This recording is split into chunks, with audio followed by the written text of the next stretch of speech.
승진 인사에 개입한 혐의로 기소된 김승환 교육감에게 대법원이 벌금 1,000만 원을 확정했습니다.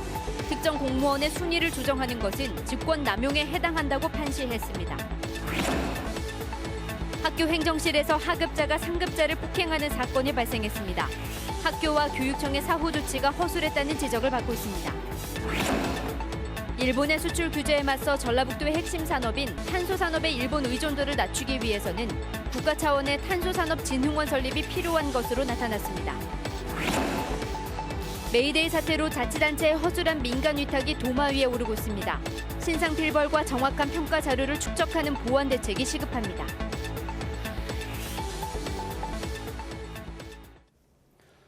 여러분 안녕하십니까? JTBC 8시 뉴스입니다. 승진 인사에 부당하게 개입한 혐의로 재판에 넘겨진 김승환 교육감에게 대법원이 벌금 1,000만 원을 확정했습니다. 인사 개입 혐의에 대해서 법원이 최종적으로 유죄 판단을 내리면서 누구보다 도덕성을 내세웠던 김 교육감은 큰 상처를 입게 됐습니다. 하원우 기자가 보도합니다. 김승환 교육감은 지난 2013년부터 15년까지 4차례에 걸쳐 5급 공무원 4명의 승진 후보자 순위를 올리도록 지시했습니다.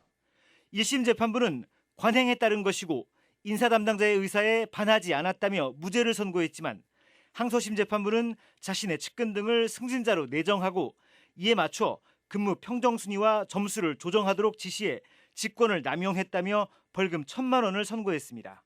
교육감이 4급 승진 인사에서 할 것이 아무것도 없는 거예요. 그냥 인사 실무진이 가져온 거 그냥 그대로 나중에 기다리고 있다가 사인하면 끝난다는 거 아니겠습니까? 대법원도 항소심의 판단이 맞다며 김승환 교육감의 상고를 기각했습니다. 교육감이 최종 임용권자라 하더라도 권한 행사 이전에 승진 후보자 명부 작성에 개입해 특정 공무원의 순위를 조정하는 것은 직권남용 권리행사 방해에 해당한다고 설명했습니다. 김 교육감은 대변인을 통해 입장을 전했습니다. 법원의 판결은 존중하지만 이해하지 못한다라고 말씀하셨어요. 그리고 교육감에게 적용된 잣대를 검찰과 법원에게도 적용될 수 있기를 희망한다. 이렇게 말씀하셨습니다. 선거 범죄가 아닌 일반 범죄의 경우 금고형 이상일 때만 직위를 상실하기 때문에 김 교육감의 직무 수행에는 지장이 없습니다. 헌법학자로서 누구보다 법과 원칙을 내세웠던 김승환 교육감이 최종 유죄를 확정받으면서 도덕성에도 적지 않은 상처를 입게 됐습니다. JTBC 뉴스 하원호입니다. 바른미래연구원과 바른미래당 전북도당이 모노리서치에 맡겨 도내 19세 이상 성인 남녀 1,012명을 조사한 결과 상상고 탈락에 찬성한다 40.7%, 반대한다 45.3%로 오차 범위인 플러스 마이너스 3.1%포인트에 들어있는 것으로 나타났습니다.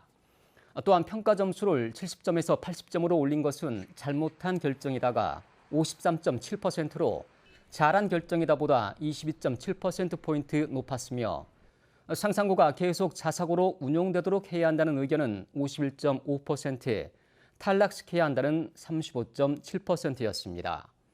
한편 교육부는 오늘 전북교육청이 제출한 상상고 지정 취소 요청서를 심의했으며 내일 교육부 장관의 동의 여부를 발표할 계획입니다. 자치단체가 주민들에게 생활 속의 문화체험을 제공하기 위해서 운영하는 시설이 바로 문화의 집입니다. 보통 민간단체에게 맡겨서 강연이나 공연 프로그램 등을 진행하는데 전주에 있는 일부 문화의 집 운영자들이 보조금을 횡령했다는 의혹이 불거져 수사가 진행되고 있습니다. 오정현 기자가 보도합니다. 경찰은 최근 전주에 있는 한 문화의 집에서 압수수색을 벌였습니다. 이곳 관장이 정부와 자치단체 보조금에 손을 댔다는 의혹이 불거졌기 때문입니다. 저는 얘기를 할 수가 없어요. 부인하는 게 아니라 중이에요, 수사 중. 또 다른 문화의 집도 역시 비슷한 내용으로 수사 대상에 올랐습니다.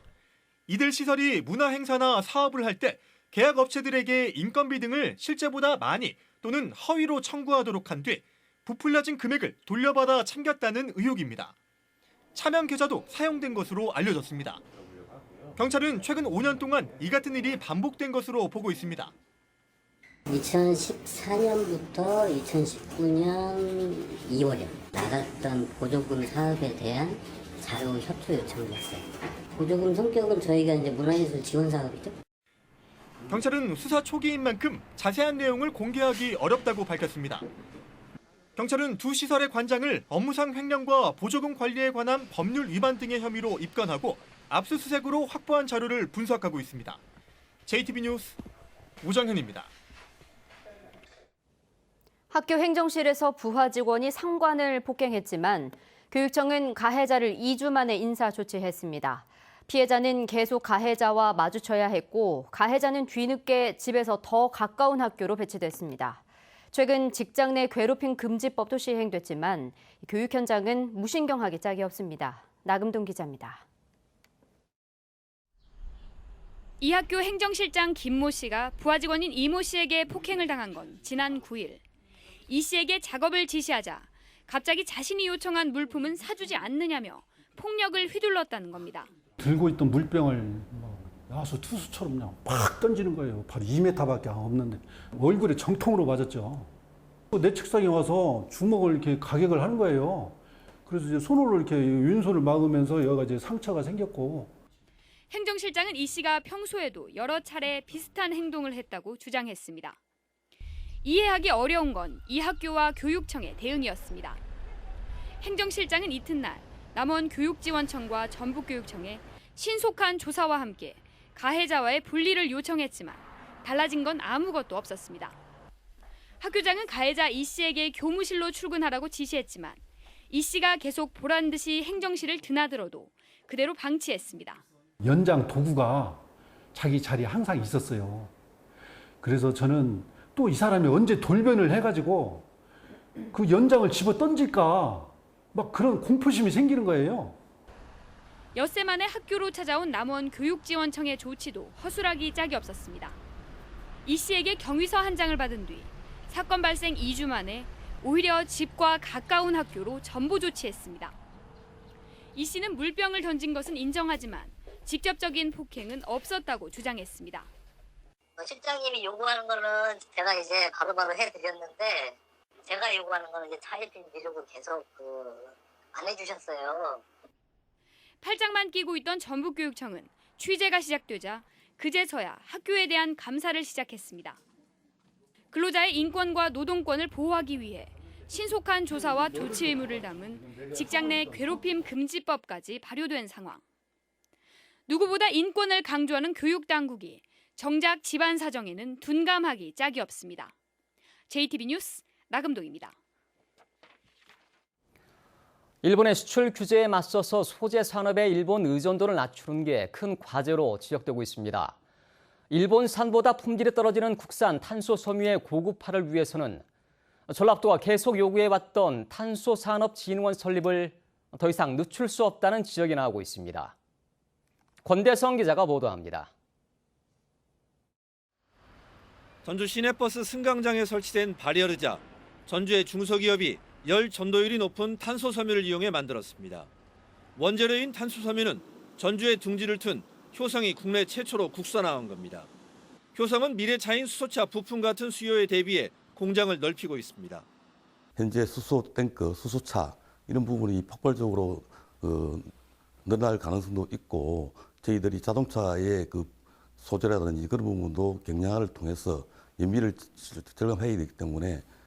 하지만 국내 탄소섬유 시장의 40%는 아직도 일본산이 차지하고 있습니다. 국산 품질이 아직은 일본산보다 낮기 때문입니다. 일본의 수출 규제 확대 움직임에 국산 탄소섬유 고급화를 위한 정부의 대책이 절실해진 이유입니다. 이를 위해 2년 전부터 전라북도가 요구해온 국가 차원의 탄소산업진흥원 설립 필요성이 한층 높아지고 있습니다. 하지만 설립 법안이 국회 문턱을 넘지 못하고 있고 정부도 기존 기관과의 중복 등을 내세워 부정적입니다. 다른 산업이 계속 가느냐 못 가느냐를 좌우할 수 있는 기본적인 소재이기 때문에 이런 부분에 대해서 충분히 저희가 이제 그 필요성에 대해서는 공감대를 형성을 했다고 보여집니다. 정부가 소재 산업의 경쟁력을 높이는 대책을 내놓기로 한 가운데 탄소산업진흥원 설립도 힘이 실릴지 관심입니다. JTB 뉴스 권대성입니다. 도의회 임시회 폐회를 맞아서 일본의 수출 규제에 대한 비판이 잇따라 쏟아졌습니다. 전라북도의회는 결의문을 통해 일본이 정상국가로 인정받으려면 대한민국 정부와 강제징용 피해자들에 대한 사과와 반성이 먼저라며 보복적인 수출 규제를 즉각 철회하라고 촉구했습니다. 또한 국회는 말로만 초당적 협력을 강조하지 말고 한 목소리로 정부와 공동 대응에 나서라고 주장했습니다. 민주당 최영규 도의원은 5분 발언을 통해 이번 일을 전화위복으로 삼아 일본으로부터 기술 광복을 이루기 위한 노력과 전략이 뒤따라야 한다고 강조했습니다. 군산의 대표적 특산물인 꽃새우 가격이 폭락하면서 어민들이 생계에 어려움을 호소하고 있습니다. 어민들은 지난달부터 잡히기 시작한 꽃새우 유판 가격이 20kg 한 상자에 3만 원으로 지난해 3분의 1 수준으로 떨어져 요리비조차 건지지 못하는 실정이라며 군산수협에 대책을 촉구했습니다. 군산수협은 꽃새우 어획량의 80%를 수매해왔던 한 제과업체가 올해부터 국산 꽃새우를 베트남과 중국의 수입산으로 대체하면서 꽃새우 가격이 폭락했다고 밝혔습니다.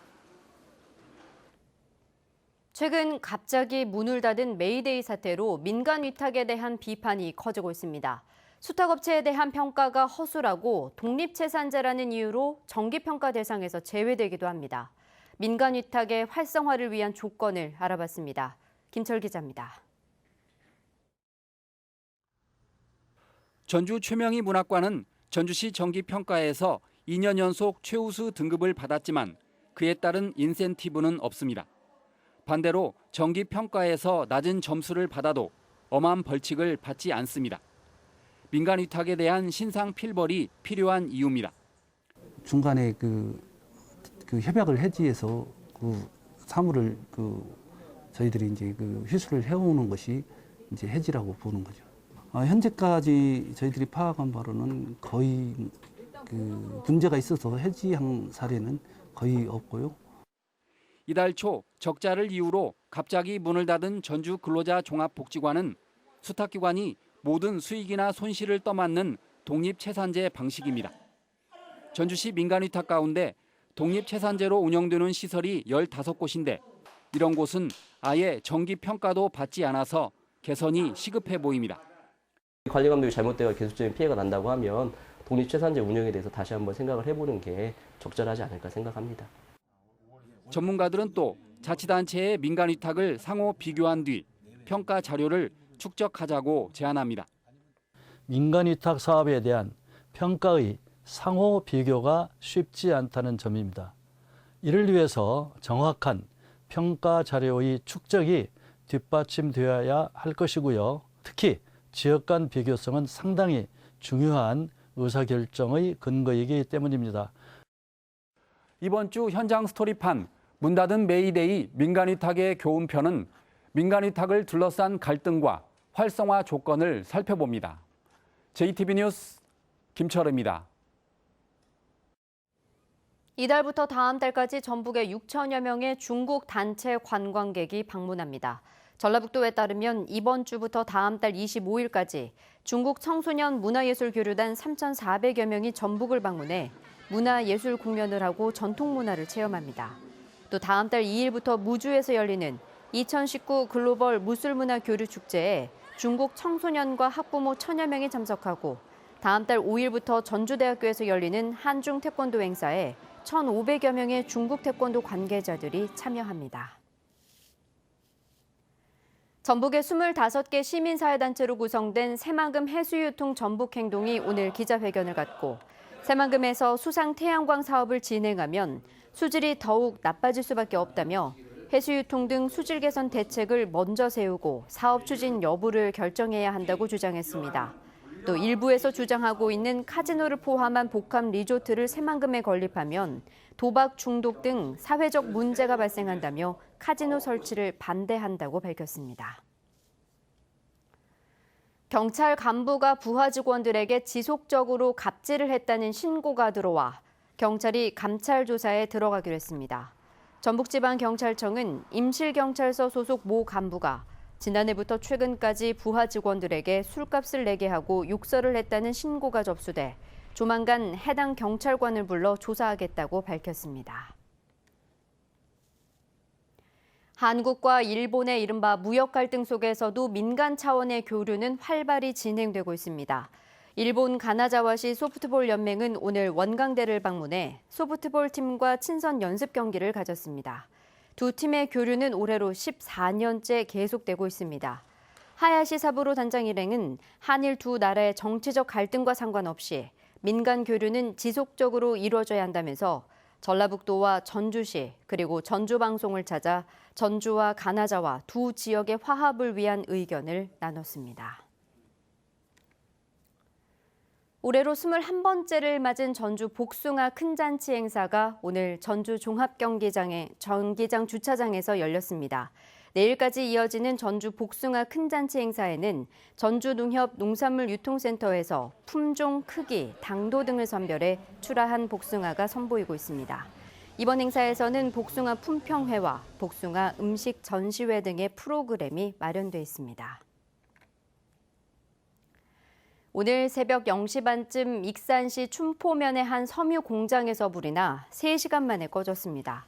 이 불로 공장 건물 2동 970여 제곱미터와 섬유 원단, 설비 등이 타 소방서 추산 1억 2천여만 원의 재산 피해가 났습니다.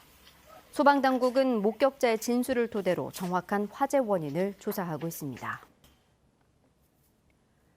오늘 하루 장수의 57mm를 비롯해 진안 56, 전주 35.9mm 등 대부분 지역에 장맛비가 내렸습니다. 밤사이 군산, 익산 등 북부 지역에는 산발적으로 비가 내리겠고 곳에 따라 열대야 현상이 나타나겠습니다.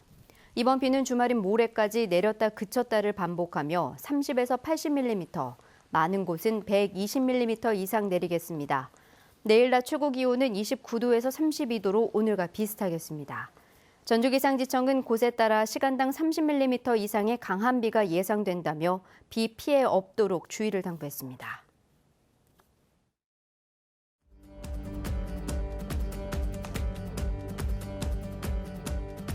Can you feel it? Now it's coming.